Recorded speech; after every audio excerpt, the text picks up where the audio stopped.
पहले शाहजहां ने ताजमहल पर लगने वाले संगमरमर को ट्रांसपोर्ट करने के लिए हजारों हाथियों का एक नेटवर्क बिछाया था।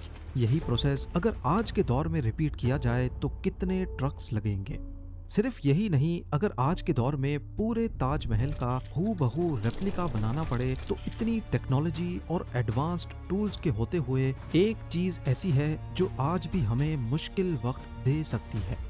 देखने में शायद ये काफी आसान लगता हो, लेकिन हकीकत इससे कहीं ज्यादा चैलेंजिंग और हद से ज्यादा महंगी। नाज़रीन, पिछले मिलीनियम के हैरान कर देने वाले स्ट्रक्चर्स पर नजर दौड़ाई जाए तो कैम्बोडिया में एंकोर वॉट नामी स्ट्रक्चर है जो ईयर 1150 में दलदल के ऊपर बनाया गया। इटली में लीनिंग टावर ऑफ पिज़ा है जिसकी फाउंडेशन सिर्फ 3 मीटर गहरी है, लेकिन फिर भी पिछले 800 सालों से ये ग्रेविटी का मुकाबला करके हूबहू तिरछा खड़ा है।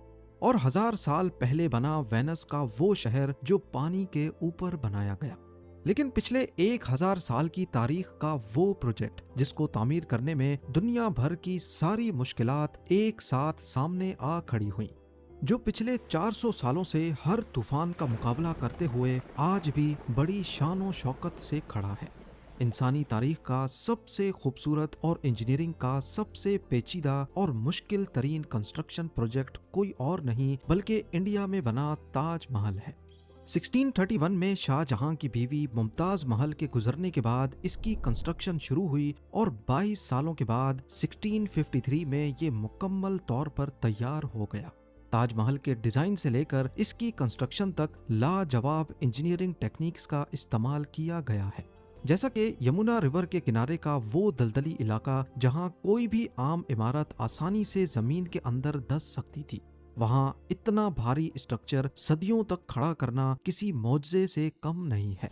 सिर्फ यही नहीं, इसके बाहर की तरफ झुके हुए मीनार, संगमरमर को कीमती पत्थरों से तराश कर की गई लाजवाब परचीनकारी और नीचे से ऊपर तक एक ही साइज में दिखने वाली कैलीग्राफी। और फिर आते हैं इसके बेमिसाल ऑप्टिकल इल्यूजन्स, जिसे हम द श्रिंकिंग इल्यूजन भी कहते हैं। यानी गेट के बाहर से देखने पर ताजमहल बहुत बड़ा दिखता है, लेकिन जैसे जैसे आप इसके करीब जाएंगे ये छोटा होने लगता है। ये दिन में सूरज की रोशनी के साथ अपना रंग भी बदलता है। रंगत तो रंगत, इसको बनाते वक्त इस चीज का ख्याल भी रखा गया कि कहीं ताजमहल पानी के अक्स में भी धुंधला नजर ना आए। सामने बने पॉन्ड्स में जो फवारे लगाए गए उनको भी ऐसे डिजाइन किया गया कि जब वो चलें तो ताजमहल का अक्स पानी की लहरों में भी खराब ना दिखे। इस बात में रत्ती बराबर भी शक नहीं कि ताजमहल सिर्फ 400 साल पहले का ही नहीं बल्कि आज के मॉडर्न एरा, मॉडर्न कंप्यूटर्स और स्ट्रक्चरल इंजीनियरिंग के हिसाब से भी एक state of the art design है। 4 सदियों पहले जिन 20,000 कारीगरों ने इसको बनाया, कहा जाता है कि शाहजहां ने उनके हाथ कटवा दिए ताकि वो दोबारा कभी ऐसा शाहकार ना बना पाए। इस दावे में कोई हकीकत तो नहीं है, लेकिन अगर आज दोबारा कोई ताजमहल बनाना चाहे तो क्या वाकई ऐसा मुमकिन भी हो सकता है या नहीं? और अगर ऐसा मुमकिन है तो आज के दौर में इस पर टोटल कितना खर्चा आएगा? आइए स्टेप बाय स्टेप एक एक चीज की कैलकुलेशन देखते हैं। सबसे पहले बात करते हैं फाउंडेशन की। किसी भी मेगा स्ट्रक्चर का सबसे अहम पार्ट होता है उसकी फाउंडेशन। ताजमहल के मामले में दुनिया के बड़े बड़े इंजीनियर्स तब दंग रह गए जब उन्होंने देखा कि ये लाखों टन वजनी स्ट्रक्चर किसी ठोस जमीन पर नहीं बल्कि एक दलदल पर खड़ा है। ताजमहल को यमुना नदी के बिल्कुल किनारे बनाया गया, जहाँ की मिट्टी हमेशा गीली और दलदली रहती है। अगर आज किसी इंजीनियरिंग फर्म को नदी के किनारे ऐसा कोई स्ट्रक्चर खड़ा करने का कहा जाए, वो भी बिना कंक्रीट फाउंडेशन के, तो यकीनन कोई सामने ही नहीं आएगा। लेकिन 1632 में मुगल इंजीनियर्स ने एक ऐसी टेक्निक निकाली जो आज के कंक्रीट दौर में भी किसी चमत्कार की तरह टिकी हुई है। मुगल इंजीनियर्स ने सबसे पहले इस दलदली इलाके में हजारों गहरे कुएं खोदे। जब तक उन्हें नीचे ठोस जमीन नहीं मिल गई वो खोदते ही रहे। फिर इन कुओं के अंदर आबनूस और महोगनी की कीमती लकड़ी के मोटे मोटे लॉग्स फिट किए गए। आबनूस और महोगनी ऐसी लकड़ियां हैं जिन्हें अगर पानी ना मिले तो ये पाउडर बनकर गल जाती हैं, मगर जितना ये पानी जज्ब करती हैं उतना ही स्टील की तरह सॉलिड और मजबूत होती जाती हैं।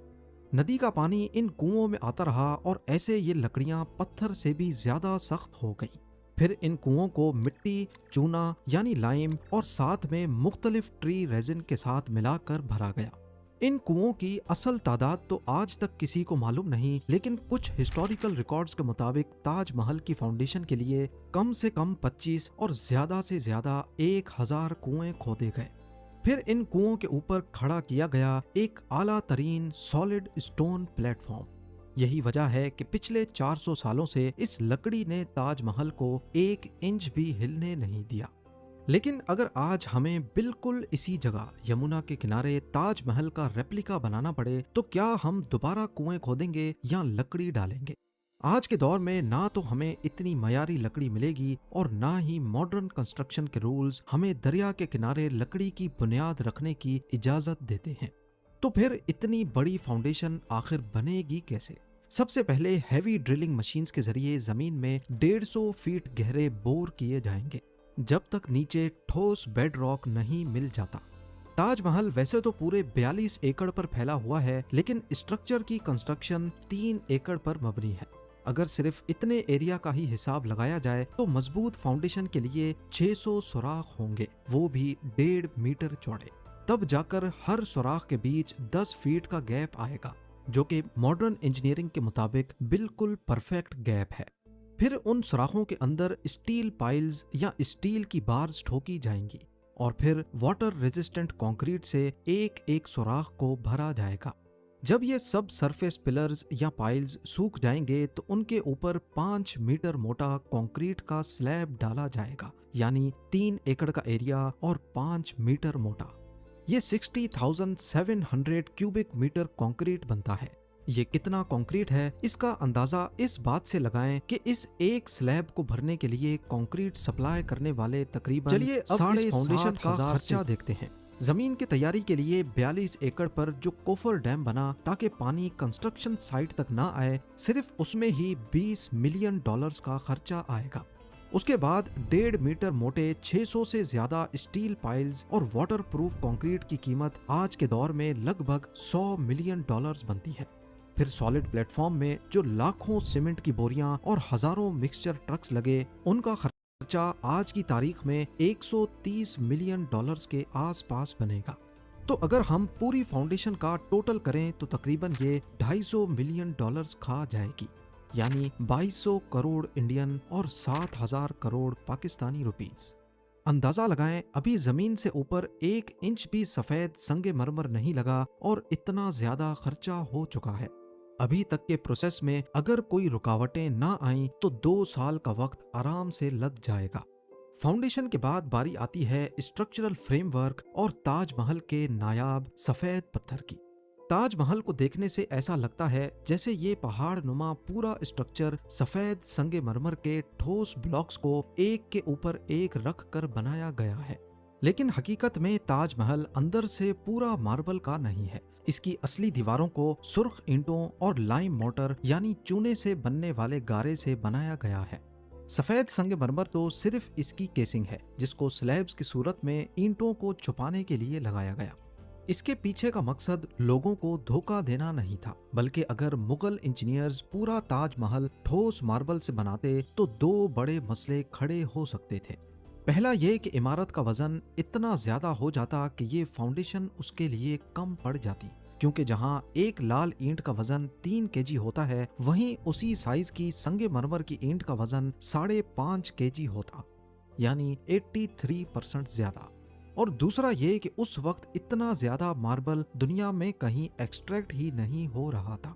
तभी पहले ईंटों से पूरा ढांचा तैयार किया और फिर बारी आई इस पर मकराना के सफेद संगमरमर लगाने की। मुगल इंजीनियर्स को आगरा से 300 किलोमीटर दूर राजस्थान के इलाके मकराना से सिर्फ मार्बल उठा कर ही नहीं लाना था, बल्कि रफली 70,000 टन मार्बल को छोटे छोटे पीसेज में काटना भी था। मुगल सल्तनत ने इस काम के लिए 1000 से ज्यादा हाथी और हजारों बैलगाड़ियों का एक अजीम ट्रांसपोर्ट नेटवर्क बनाया। एक एक भारी पत्थर को लाने में महीनों गुजर जाते थे।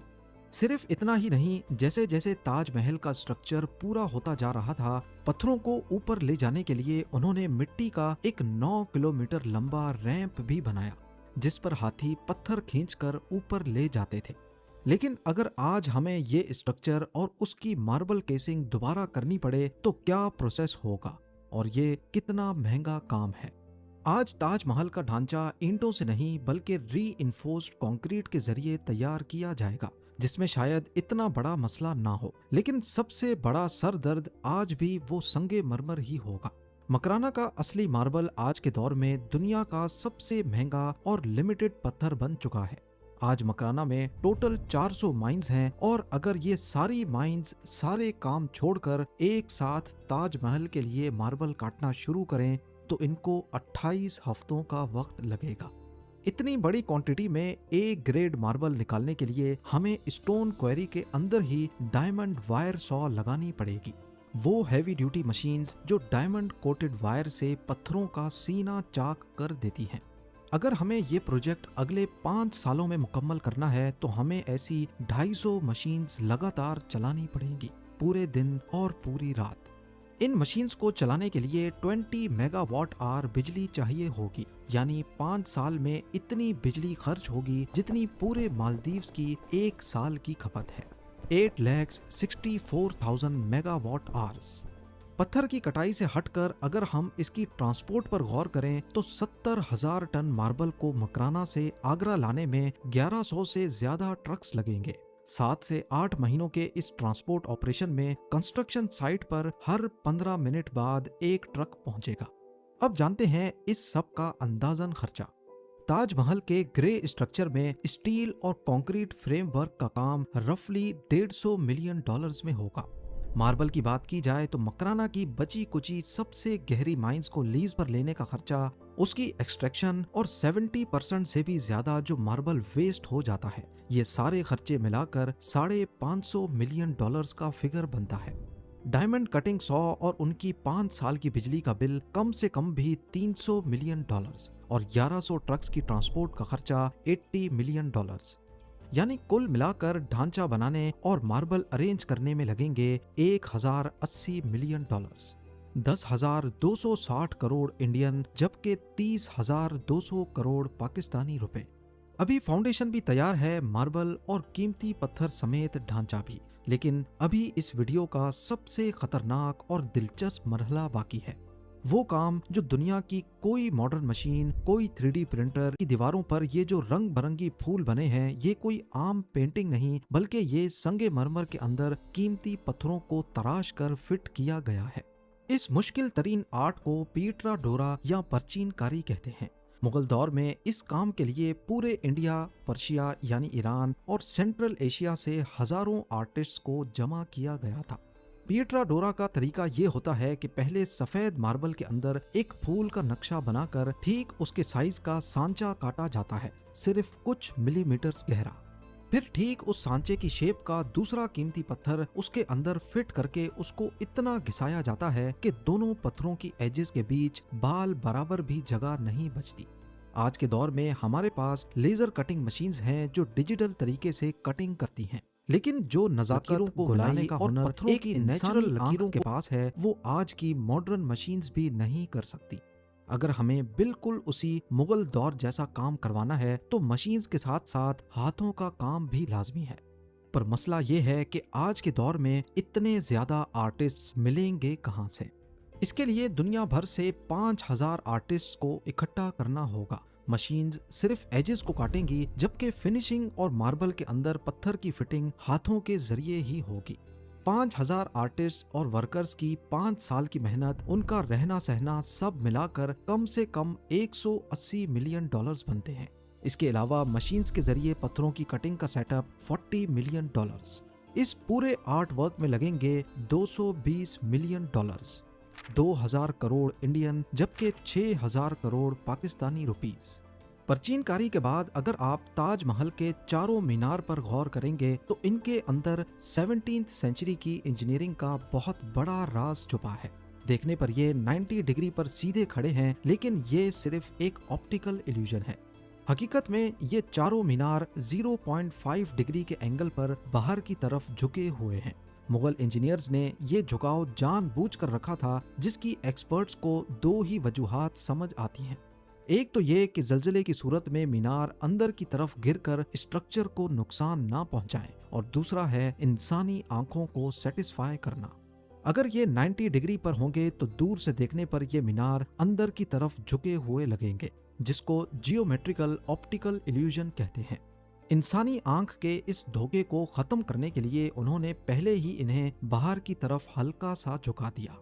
आज के दौर में मीनारों को ऐसा प्रिसाइज एंगल देना कोई बड़ा मसला नहीं है, लेकिन 43 मीटर ऊंचे 4 मीनारों की कंस्ट्रक्शन पर कम से कम भी $10 लाख का खर्चा आएगा, जिसमें मार्बल की कॉस्ट शामिल नहीं है। तो हमारा फाइनल बिल बनता है लगभग $1.6 बिलियन, 150 अरब इंडियन या फिर 500 अरब पाकिस्तानी रुपीस। यहाँ एक अहम पॉइंट ये भी है कि ये सिर्फ स्ट्रक्चर बनाने का खर्चा है, ना तो इसमें 42 एकड़ जमीन खरीदने की कीमत है और ना ही कंपाउंड के अंदर गार्डन, पूल्स और फवारों की कीमत शामिल है। अगर सिर्फ जमीन की कीमत ही मिलाएंगे तो ये खर्चा $2 अरब तक आसानी से पहुंच जाएगा। ऑफिशियल मुगल रिकॉर्ड्स के मुताबिक 400 साल पहले मुगल एम्पायर ने ताजमहल पर टोटल 3 करोड़ 20 लाख मुगल रुपए खर्च किए थे। उस दौर में एक मुगल रुपया इतना ताकतवर था कि 40 से 50 किलो चावल आ सकते थे। इस एंगल से हिसाब लगाया जाए तो उस वक्त एक रुपया आज के 140 अमेरिकन डॉलर्स के बराबर है, यानी $4.5 अरब। पर हकीकत में मुगल एम्पायर ने इससे कहीं ज्यादा पैसे बहाए थे। ऑफिशियल रिकॉर्ड से ये भी साबित होता है कि उस वक्त ताजमहल को बनाने में मुगल एम्पायर की टोटल इनकम का 15% खर्चा हुआ था। उस वक्त मुगल एम्पायर की सालाना इनकम 20 से 25 करोड़ रुपया थी। ये काफी हैरत की बात है कि कोई सल्तनत अपनी इनकम का 15% सिर्फ किसी की याद में बहा दे। क्या आज कोई मुल्क अपनी इनकम का 15% किसी ऐसे प्रोजेक्ट में लगा सकता है जिसका दूर दूर तक कोई फाइनेंशियल फायदा नजर ना आए? जवाब है कभी नहीं। मुगल इंजीनियर्स ने सिर्फ पत्थर पर पत्थर नहीं रखे थे, उन्होंने उस वक्त की दुनिया की सबसे अमीर सल्तनत का सारा जुनून इस सफेद संगमरमर के अंदर कैद कर दिया था। रही बात इस सवाल की कि क्या ताजमहल दोबारा बन सकता है, टेक्निकल तौर से बन तो सकता है, लेकिन ऐसा जुनून शायद ही कभी पैदा हो। ताजमहल दुनिया में सिर्फ एक ही बार बन सकता था और वो बन गया। उम्मीद है जेम टीवी की ये वीडियो भी आप लोग भरपूर लाइक और शेयर करेंगे। आप लोगों के प्यार भरे कमेंट्स का बेहद शुक्रिया। मिलते हैं अगली शानदार वीडियो में।